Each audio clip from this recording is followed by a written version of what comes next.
हम जो बनाने वाले हैं उसकी थोड़ी सी इंट्रोडक्शन दे देते हैं।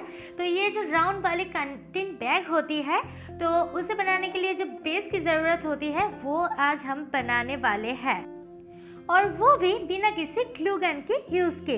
ये जो बैग होती है ये ज़्यादातर बनाने में ग्लू गन की ही यूज़ करते हैं। ऐसे ही मैंने बहुत सारे DIY देखा है। तो ग्लू गन खरीदने में आपको 150 से 200 रुपये या फिर उससे भी ज़्यादा लग सकते हैं। ये उसके बाद अलग से ग्लू स्टिक की खर्च आती है। तो इतना क्यों खर्च करना है जब हम आसानी से और कम खर्च में इसे बना सकते हैं, जो कि मैं इस वीडियो में दिखाऊंगी।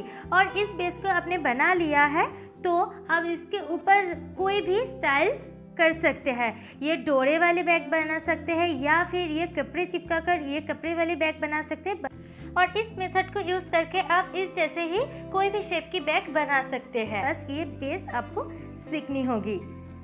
और ये बैग की खासियत ये है कि ये बहुत ही मजबूत है, ये कम खर्च में बन जाती है एंड ये वाटर प्रूफ भी है। तो ये बेस बनाना आपको शायद मुश्किल लगे, इसके लिए मैंने डिटेल में ये वीडियो बनाई है। इसके लिए वीडियो थोड़ी सी लंबी बन गई है। आप थोड़ा धैर्य रख के ये वीडियो पूरा देखिएगा ताकि आपको कोई भी प्रॉब्लम ना हो इस बेस बनाने में। और अगर थोड़ी सी भी प्रॉब्लम होती है, कोई क्वेश्चन है मन में, तो आप बेझिझक कमेंट कर दीजिएगा। मैं आपकी इस प्रॉब्लम की पूरी हल ढूंढने की कोशिश करूँगी। और इस बेस को यूज़ करके मार्केट में जो सबसे ज़्यादा फेमस है ये डोरी वाला बैग, वो मैं बनाऊंगी। उसकी वीडियो जल्द ही आएगा, पर वो वीडियो मिस ना करने के लिए आप चैनल को सब्सक्राइब करके बेल आइकन को ऑन करके रख सकते हैं, ताकि जब भी वो वीडियो आ जाए तो आप देख सके वो वीडियो को। हे शीर्षक, मैं हूँ बोनीता। तो फिलहाल चलिए इस बेस को कैसे बनाते हैं वो देख लेते हैं।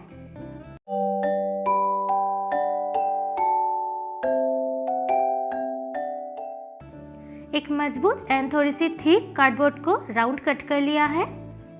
ये कट आपको उतना ही करना है, ये राउंड कट जितना कि आपकी फ़ोन रखने के बाद हाफ इंच ऐसे एक्स्ट्रा दोनों साइड से लेना है, ताकि फ़ोन अंदर अच्छे से फिट हो जाए। अब इसके ऊपर से चिपकाना है एक कपड़े की पीस। तो ये पूरे बेस बनाने के लिए मैं यूज़ कर रही हूँ डेंड्राइट ग्लू। ये सस्ती भी पड़ती है और बहुत ही मजबूत भी होती है। अब इस ग्लू को अच्छे से इसके ऊपर से लगाना है और साइड्स को बहुत ही अच्छे से ग्लू लगाना है ताकि ये कपड़े निकल ना जाए। अब इसके पीछे के हिस्से से ये ग्लू को हम फैला देंगे और कपड़े को एक साइड से शुरू करते हुए ऐसे टैप टैप करते हुए इसे अच्छे से चिपकाएंगे। और ऐसा नहीं होना चाहिए कि कपड़े कहीं से चिपक गई है और कहीं से नहीं, तो अच्छे से चिपकाना है और एक्स्ट्रा पार्ट को काट कर निकाल देनी है। अब इसके ऊपर से चिपकाएंगे OHP शीट, जो एक प्लास्टिक शीट है, और ये इस कार्डबोर्ड को मजबूती भी देगी और वाटरप्रूफ भी बनेगी। अगर आपको ये OHP शीट ना मिले तो आप कोई भी थिक प्लास्टिक का भी यूज़ कर सकते हैं।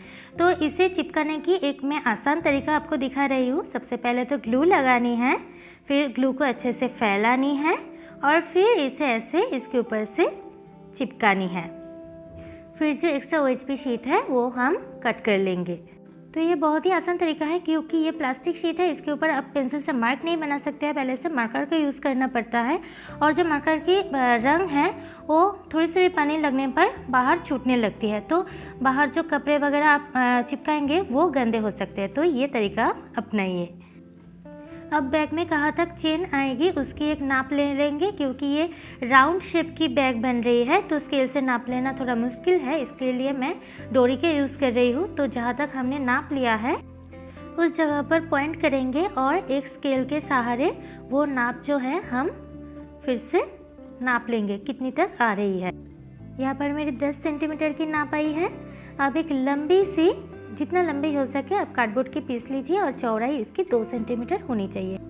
अब जो चेन की नाप आई थी वो हमें एकदम बीच में से ही निकालनी है। तो इसके लिए मैं एक टिप्स दे रही हूँ। एकदम बीच में से आप कैसे नाप ले सकते हैं, इधर उधर ना हो। जितनी आपकी कार्डबोर्ड की लंबाई है, जैसे कि मेरी है 12 सेंटीमीटर, तो मैं दोनों साइड से 1-1 सेंटीमीटर घटा रही हूँ। तो बीच में ऑलरेडी मेरी 10 सेंटीमीटर हो जाएगी। अगर आपके कार्डबोर्ड की लंबाई है 16 सेंटीमीटर, तो आप दोनों साइड से 3-3 सेंटीमीटर घटा लीजिए, तो बीच में आपको फिर से 10 सेंटीमीटर ही आ जाएगी। तो ऐसे ही हिसाब लगाकर इसकी अब को मार्किंग करनी है। और ये जो लंबाई की साइड है, इस दोनों साइड से हमें घटानी है हाफ सेंटीमीटर तक। अब इस मार्क के अनुसार कट करके बीच का हिस्सा हमें निकाल लेनी है। ये कट करने के बाद हमें एक राउंड ऐसे बड़े शेप की डब्बा लेना है और उसके ऊपर ये पीस को रखते हुए ऐसे दबाते हुए हमें इसे राउंड शेप कर लेनी है। अगर ऐसे ही आप इसे राउंड शेप करने जाएंगे तो ये ख़राब हो सकती है, तो ऐसे डब्बे के ऊपर ही कीजिए। अब जो हमने पहले ये कार्डबोर्ड बनाई थी, ये पीस को हमने बनाई थी, उसके ऊपर से ऐसे हमें इसे चिपकानी है।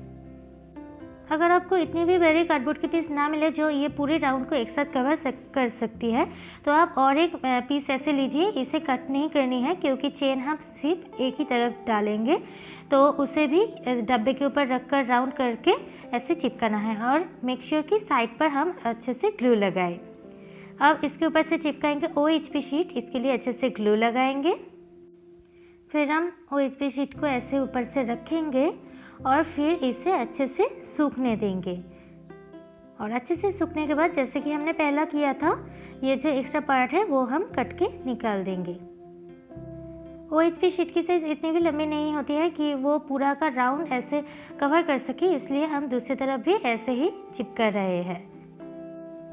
अब ये जो हमने चेन के लिए जगह छोड़ी थी, वहाँ पर जो OHP शीट है उस पर हम कटर से कट लगाएंगे और अच्छे से इसे एक्स्ट्रा पार्ट को काट कर निकाल देंगे।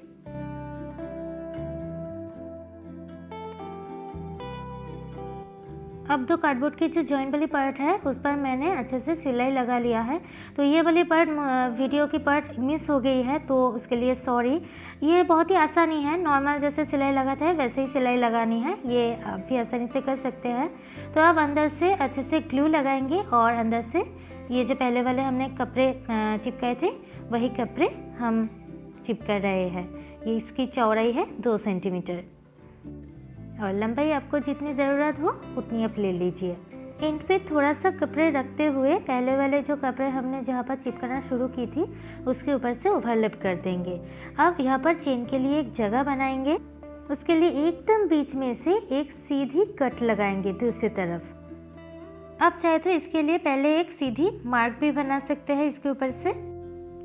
अब ये जो 2 पार्ट हो गई है, इसकी साइड से हम एकदम पतला पतला स्ट्रिप्स निकालेंगे ताकि चेन इसमें आसानी से फिट हो जाए। ये देखिए चेन एकदम आसानी से फिट हो रही है और कपड़े चेन के ऊपर भी नहीं आ रही है। तो चेन को चिपकाने के लिए लगाएंगे बहुत सारी ग्लू और थोड़ा सा कार्डबोर्ड के ऊपर से हम चिपकाना शुरू करेंगे, फिर कपड़े के ऊपर ये चेन वाली लाइन लाएंगे। तो दोनों तरफ कपड़े पर अच्छे से लगाएंगे ग्लू। चेन के ऊपर नहीं लगानी है, जहाँ से चेन खुलते हैं बंद होते हैं उसके ऊपर से नहीं लगानी है, दोनों साइड से इस कपड़े को चिपकाना है।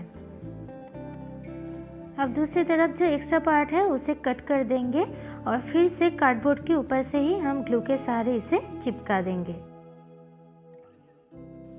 अब चेन को और भी सिक्योर बनाने के लिए मैंने एक सुई और धागे ले लिया है।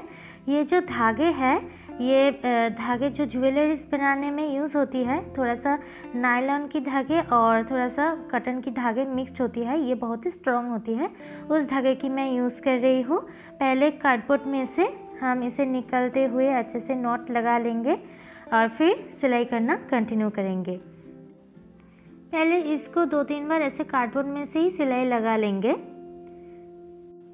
फिर हम चेन की साइड से जो ये कपड़े हैं उसके साथ सिलाई लगाएंगे, नॉर्मल वाली सिलाई लगाएंगे और ऐसे ही सिलाई लगाते लगाते दूसरी तरफ हमें पहुंचना है। फिर दूसरी तरफ जो हमने चेन की एक्स्ट्रा पार्ट को नीचे चिपकाई थी ग्लू के सहारे, उसके साथ हमें कार्डबोर्ड के ऊपर से सिलाई लगानी है। फिर जिस साइड से हमने सिलाई लगाते हुए आए थे उसकी दूसरी तरफ हम ये कपड़े के ऊपर से सिलाई लगाते हुए फिर से जहाँ से हमने शुरू की थी वहाँ तक पहुँच जाएंगे और फिर यहाँ पर 2-3 बार सिलाई लगाकर एक अच्छे से नॉट लगा लेंगे। ये देखिए चेन कितनी अच्छी से सिक्योर हो गई है और आप इसे आसानी से यूज़ कर सकते हैं और ये खुल जाने की डर भी नहीं रहेगी। अब यहाँ पर हमने तो ग्लू लगाई थी, पर इसे और भी सिक्योर बनाने के लिए ताकि ये कहीं से भी खुल ना जाए और आपको कोई भी डर नहीं रहे, इसके लिए इसे भी हम सिलाई लगा लेंगे। सबसे पहले ये ऊपर वाली पार्ट से हम ऐसे धागे को निकालेंगे, थोड़े से धागे छोड़ देंगे और फिर ये जो साइड वाली पार्ट है, राउंड वाली पार्ट, उसमें से हम सुई को निकालेंगे।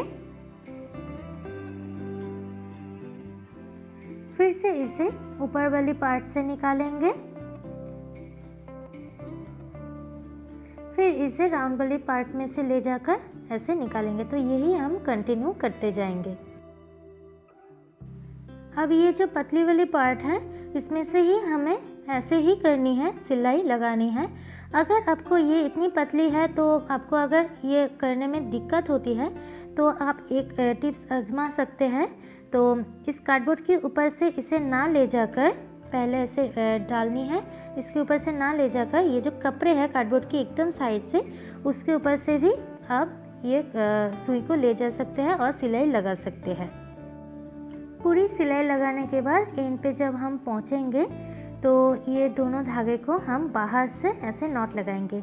मैंने अंदर धागे छोड़ी थी पर उसे मैंने बाहर निकाल लिया है, क्योंकि बाहर से हम आसानी से और टाइट वाले नॉट लगा सकते हैं जो अंदर से नहीं होती है।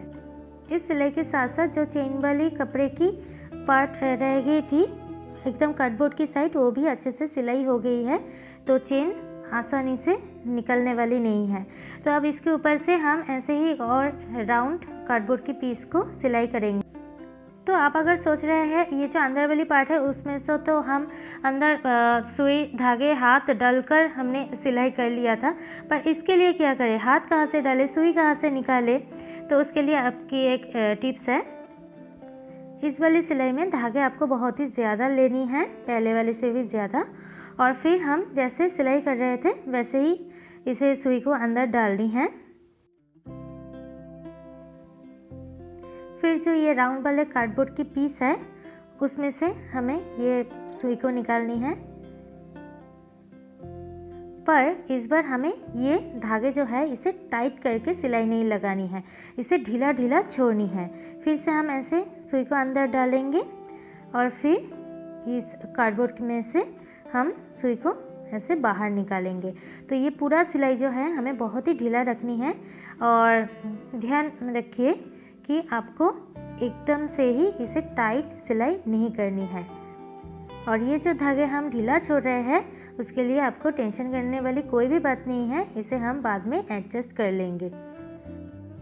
सिलाई करने की शुरू में जो हमने एक्स्ट्रा धागे बाहर छोड़ी थी, अगर आपको सिलाई करते वक्त ये परेशान कर रहा है, मतलब ये धागे निकल जाने के चांस रह रहा है, तो आप एक पेन या पेंसिल के साथ इस धागे को 1-2 नॉट लगा लीजिए, तो ये धागे निकल जाने की चांसेस नहीं रहेगी।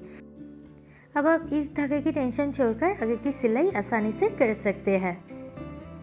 सिलाई करते वक्त अगर आपकी धागे ख़त्म हो जाए तो उसे वैसे ही छोड़ दीजिए, नॉट ना लगाइए, और नए धागे सुई में डालकर आप फिर से नॉर्मली सिलाई लगाना शुरू कीजिए।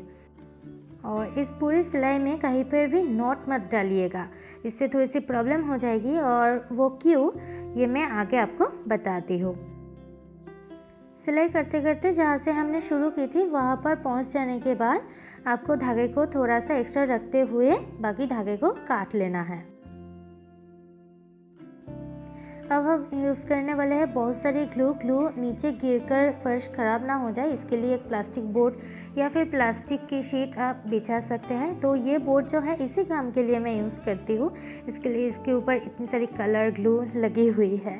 तो इसके साइड से हम लगाएंगे बहुत सारी ग्लू, फिर ऊपर के कार्डबोर्ड को एडजस्ट करते हुए हम अच्छे से इसे चिपकाएंगे। अब इसे चिपकाने की तुरंत बाद ही हमें ये धागे को खींच कर टाइट बनानी है। दूसरे वाले धागे को ऐसे खींचेंगे तो पहले वाली जो सिलाई है वो टाइट हो जाएगी, तीसरे वाले को खींचेंगे तो दूसरे वाले टाइट हो जाएंगी। तो ऐसे ही हमें कंटिन्यू करनी है। अगर धागे आपको निकालने में कोई भी प्रॉब्लम हो रही है तो आप इस जगह पर सुई का यूज़ कर सकते हैं धागे को ऊपर लाने में। तो ऐसे ही कंटिन्यू करनी है। तो जहाँ पर हमारे धागे ख़त्म हो गए थे उस जगह पर हमने इसलिए नॉट नहीं लगाई थी। अगर नॉट लगाते तो ये धागे जो है ये कार्डबोर्ड में से पास नहीं होता, तो वहाँ पर बहुत सारे धागे रह जाते और इसे एडजस्ट करना मुश्किल हो जाता। तो जहाँ पर धागे हमारी ख़त्म हुई थी वो वाली धागे और जहाँ से हमने नई वाली स्टार्ट की थी वो वाले धागे को हम यहाँ पर आकर अच्छे से नॉट लगाएंगे और फिर एक्स्ट्रा धागे को काटते हुए फिर से कंटिन्यू करेंगे। फिर ये धागे को भी खींचते खींचते जहाँ पर ये ख़त्म होती है और पहले वाली धागे से हम फिर से अच्छे से नॉट लगाएंगे। तो ये जो पूरे धागे वाली काम है ये ग्लू सूखने से पहले ही आपको करनी है, नहीं तो ग्लू सूख जाएगी तो ये धागे को खींचना बहुत ही मुश्किल हो जाएगी। तो ये बहुत ही मजबूत वाली कैंटीन बैग की बेस हो गई है एकदम तैयार।